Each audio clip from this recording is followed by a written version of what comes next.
Hello everyone, welcome to Screen Scream. I'm Viola. Sorry for the delay, but I've been very busy, and that's exactly the reason why I said I have to stop the show for 10 weeks. Until the end of World Cup, I wouldn't have time to keep up with the show. So this is the last episode before we take a break. Since I already promised you that I'm going to make this one the last one, I'm going to keep my promise. I do hope you like the show today. The theme would be the movies that I've seen myself and I highly recommend, and Halloween. Hope you all enjoy it. Let's listen to the first new movie we're going to talk about today. Ballad of a White Cow. Mina's life is turned upside down when she learns that her husband Babak was wrongly accused of the crime for which he was executed. The bureaucracy apologizes for the miscarriage of justice and holds out the prospect of financial compensation. As an act of self-respect and for the sake of her deaf daughter, Mina takes up the fight against an apparatus marked by cynicism. She demands an apology. Just as money is running out and she loses her flat, a stranger named Reza shows up. He claims to have owed Babak a debt that he now wants to settle. اون بیچاره که دیگه رفت. خودت قوی باش. مگه این بچه جز تو کیو داری؟ The first new movie we're going to talk about today, Ballad of a White Cow, is a movie from Iran. Actually, distributors in Taiwan have been importing a lot of Iran movies here. And I have to say, most of them are pretty good. And Ballad of a White Cow is one of them. I've seen it at the screening, and that's why we're going to talk about it today. As we heard in the introduction, Reza, who approached Mina, is a stranger. So at first, Mina hesitates. But since she's all on her own, she lets Reza in her life very soon. Actually, the movie discusses whether we should have death penalty. You may say, oh, this isn't just an issue in Iran, it happens in a lot of different countries. Well, yes, indeed, I have to admit that. But the reason why the director made this movie is because Iran is one of the countries that's considered to be one that executed the most people in the world. And also, the reason why somebody is executed varies. You name it, they have it. Director and the female protagonist, Mariam Moghadam, learned sign language for this movie because in the movie, her daughter is deaf. She also tore down the stereotype tag attached to Iran female, which are passive and weak. She built up a brand new generation of female in Iran with tenacity through this movie. Ballad of a White Cow was described by the media in the UK as revealing injustice with elegance. It kind of elevated the level of movies, didn't it? And it was also selected to compete in the 2021 Berlin Film Festival. You know, when your husband's executed, you're already very sad. Even sadder would be someday the court calls Mina and tells her that her husband, who's already executed, is proved to be unguilty. And that's when her life is turned upside down. If you love movies related to social issues, or you like movies related to film festivals, or you just want to know a little bit more about Iran movies, Ballad of a White Cow is the right choice for you. Now let's move on to the second new movie we're going to talk about today. Doctor Zhivago. Lara inspires lechery in Viktor Komarovsky and can't compete with passion for the revolution of the man she marries, Pasha. Her true love is Dr. Yuri Zhivago, who also loves his wife. Lara is the one who inspires poetry. The story is narrated by Zhivago's half-brother, Yevgraf, who has made his career in the Soviet army. At the beginning of the movie, He is about to meet a young woman he believes may be the long-lost daughter of Lara and Zhivago. Guns of war. The second new movie we're going to talk about today is actually a classic re-released. It was released in 1965, Doctor Zhivago.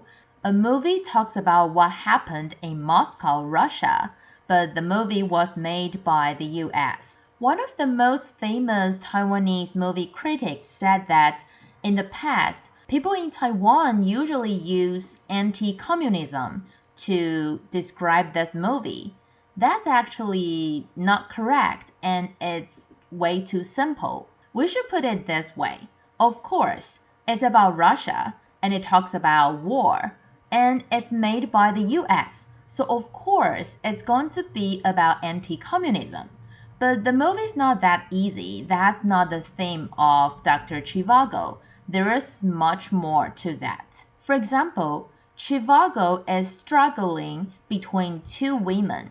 And if he's a modern man, you may say that he's really a jerk. How could you treat two women like that? But instead of saying that this is because of his personal lust, we should say that he really didn't have choice under that circumstances in that generation. For example, Tonya, his wife, whom he grew up with. And why? Because his parents were killed during the war, so he had to live with Tonya's family. And that's kind of a special relationship between them. I mean, they're close as family members, but at the same time, Tonya's parents kind of treated Zhivago as he's the future son-in-law, and that's how they got married, isn't it? Besides, when he was going to get married with Tonya, he just met Lara. So there's no possibility that he would fall in love with Lara at the time, not until they cooperated, worked with each other as colleagues during the war as doctor and volunteer nurse. So even though I consider myself a feminist, I would think Dr. Zhivago's behavior is understandable. I'm not encouraging it, of course, but this is the reason why this movie is so classic. So I highly recommend people to watch Dr. Zhivago if you haven't seen it. Now, before we move on to Top 007, the most sought after session in our show, let's review what we had from last week first. It was pretty crowded last week because the chart in Taiwan and North America were pretty different. There were two movies from top 3 to top 1 respectively. Top 3, Pearl and Shin Ultraman. Top 2, Barbarian and Silent Parade.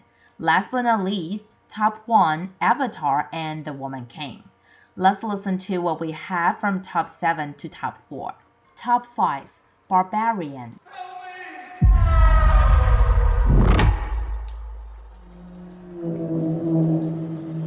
Don't worry, darling. What if this place is dangerous? What if... Stop it! No. Jack, it's okay. I'm curious. Top 4, Project Wolf Hunting. 여기 CCTV도 없다. 누구들이 잔대가리 굴려서 빠져나가봤자 배 아니다. 필리핀 발 범죄 자부 정선 프론티어 타이. Alright, we only have 3 movies from top 7 to top 4 this week, which means top 3 to top 1 is a little bit crowded.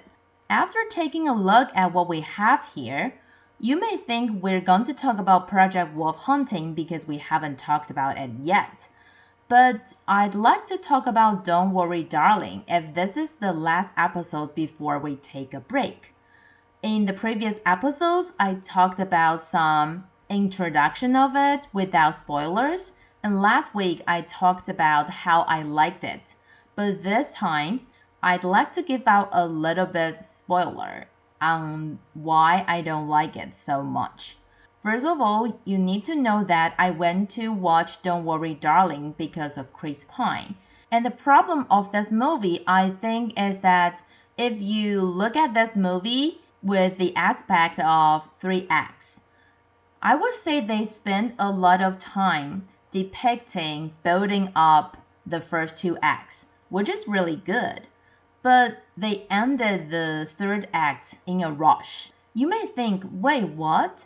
If you're going to tell me the answer so directly, why not just tell me in the beginning?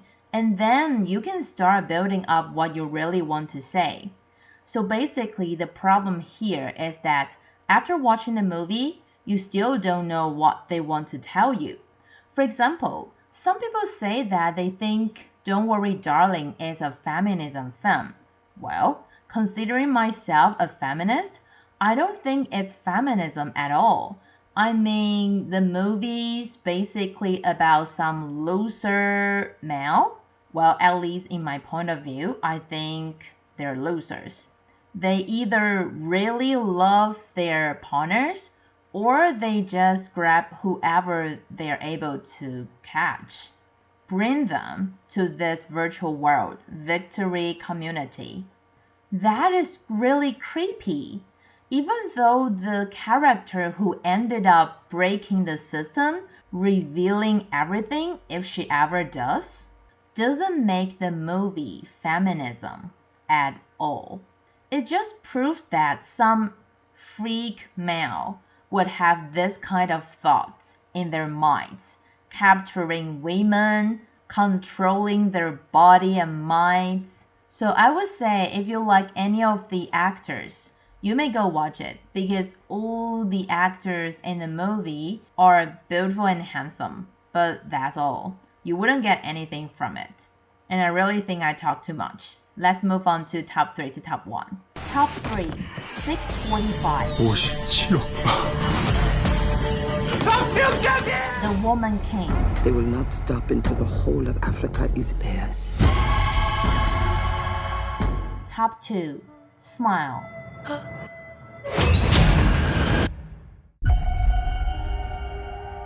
Top 1, Avatar. This is your avatar. Just relax and let your mind go blank. It shouldn't be hard. If you still remember what I said in the beginning of the show, that today's episode is about the movies I've seen and Halloween. Since Don't Worry Darling is related to creepy partners, in the last part of this episode, we're going to talk about another horror, Smile. Basically, the director wants to represent the scariest smile we would ever see. The screenwriter, also the director, Parker Finn, said that some horrors want the audience to get shocked suddenly. Others will like their audience to move around anxiously in their seats. But if the scary element is something we learned how to do when we were little, that is, smile, then the audience will stay in a panic mode all along. Because whenever you see a character smile, no matter it's the creepy kind of smile or the friendly kind of smile, you will wonder whether it's going to turn into the creepy kind. Normally in our daily lives, we use smile to cover or hide our heart or any awkward interaction under social conditions, any panic or anxiety we have. But this kind of smile, which gives us comfort, in the movie was turned into a destructive and dangerous threat. If you know me, you would know that I don't really watch horror, so I don't really know how it works in Smile. But I've seen the trailer, and basically the story is about some mysterious death. Whenever people die because of the smile, they also wear that kind of creepy smile on their faces. And according to one of my friends who loves horror movie, she said smile is really unique. Like how it describes fear is new and is totally different from what you might have seen. So I would say if you are a horror movie lover, you can go try Smile, since there aren't many horror movies recently, and it's going to be a very good Halloween pleasure for you. I think that's all the time we have for the last episode before we take a break. And remember, we will be back in 10 weeks, which is after the World Cup. So don't forget to come back and let's meet each other on air in 10 weeks. For now, I'm Viola. See you next time.